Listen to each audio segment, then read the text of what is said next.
So it is quite large, and it does have a pretty heavy duty grounded cord here. So on the bottom of the machine here, we can see there's openings everywhere. And then we have a minimum and a maximum levels here. And this is where our water needs to be, anywhere in between here. On the back of the cooker, we can see there's a stainless steel clip, and it has a nice little rubber foot here. And when you do stretch it over, it can grip to it really well. So if we head to the top, we can see we have the control panel here with a little display, power button, settings, and up and down. So I'm gonna use this bowl here, and so all we gotta do is just set the cooker inside, and I'm just gonna clamp it to the edge here. So it's not a perfect fit, but I think it'll still work just fine. So now we need to fill it with water somewhere between the minimum and the maximum.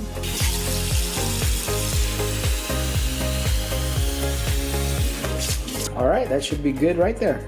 Plug our cooker into the outlet. So it did beep when we plugged it in, and now we just have to hold the power button for 3 seconds and it comes on.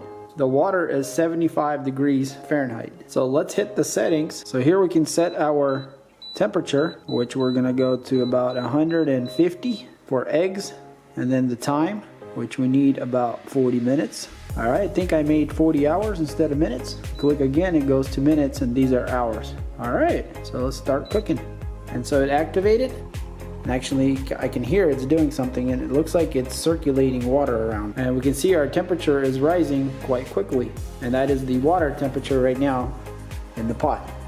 All right, so as that's heating up, I'm gonna go get some eggs, and that's what we're gonna be cooking for the first try here. So these are just regular white eggs, nothing too special.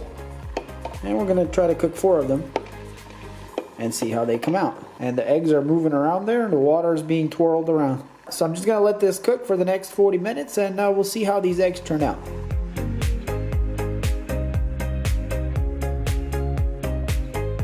So the timer ended, and it beeped and then shut itself off. And we can see that is the temperature of the water right now.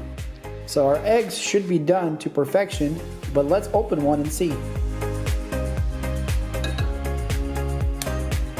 And it looks like it's not ready yet.